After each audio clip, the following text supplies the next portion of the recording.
Hey everyone, your friend James here, and today we're taking a look at the WPL E1, the very first tracked vehicle from WPL. Based on the GAZ-71 tracked transporter, this is one of the more interesting subject matters that we've seen recently. The E1 comes packaged in a color box showing it's a 1/16 scale RTR with a 2.4 GHz radio system. On the back, there's a photo of the E1 on a military trailer being pulled along by a modified WPL B36. A hint at a potential new product if E1 sales goes well, according to WPL. Taking a look inside, and we find that the WPL E1 comes with a bag of accessories and parts, a bilingual paper manual,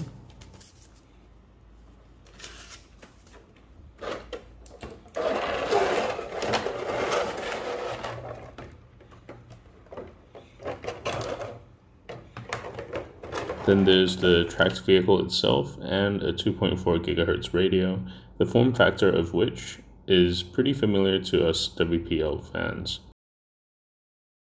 Power comes from a 2-cell lithium-ion pack rated at 600 mAh. A toy-grade connector is used to connect the battery with the vehicle, while charging is done via the balance port. Control comes from a 2.4 GHz radio with throttle and steering rates, along with steering trim. Now let's open the accessories bag and see what comes with the vehicle.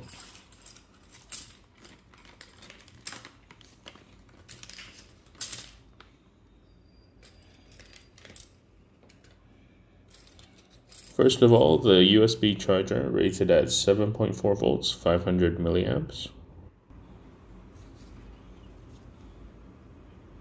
Lots of WPL decals, a Phillips screwdriver, and the rest are parts for the WPL E1. Let's get the vehicle assembled.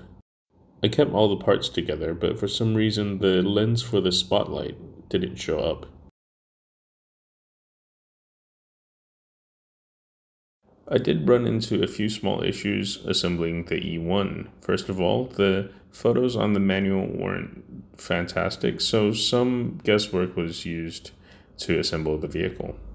Next, and you'll see me struggling here, some of the parts really didn't fit all that well, and I had to spend some time off camera to make sure that all the parts fit together.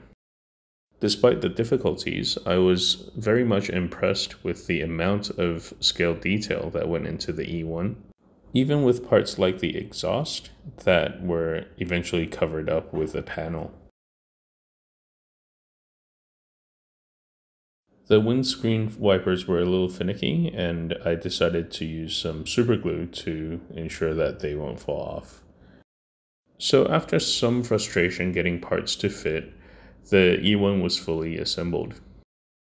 Using the included Phillips screwdriver to unscrew the battery bay cover, we find that the radio uses two AA batteries for power. With the vehicle's battery installed, we'll open the hatch and turn the vehicle on. Note that the vehicle flashes its lights when it's in bind mode, and they'll turn solid when successfully bound. Here's the E1 in all her glory. Again, I'm really impressed with the amount of detail that went into this vehicle. There's a removable cover on the back of the vehicle revealing the bed. Things from panel lines to the skid steer controls of the real vehicle, down to the relatively skilled track that was also very functional.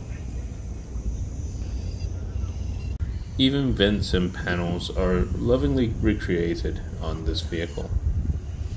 I think it's time for us to go on a drive.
If you've made it this far in the video, I really appreciate it. In driving the E1 for the past couple of days, I did notice a few flaws that the user should be aware of before purchase. Most significantly is that the E1 does detract quite easily on rough or loose terrain. The road wheels also buckled quite a bit under stress, so the E1 is more realistically suited for dry and compact surfaces. Also, the suspension is quite stiff, as you can see in the video, so you won't expect to see the tracks articulate too much over rough terrain. On hard surfaces, the E1 performs in a very scale manner and is very controllable. So as long as you don't go into this thinking that you're buying a off-road beast, then you won't be disappointed. To me, the amount of detail, the track system, the very interesting subject matter, those alone are enough to make me buy this vehicle over again. Thanks for watching this review. If you have any questions or comments, please leave them in the comment section below. Please like and subscribe, and we'll see you in the next one. Cheers.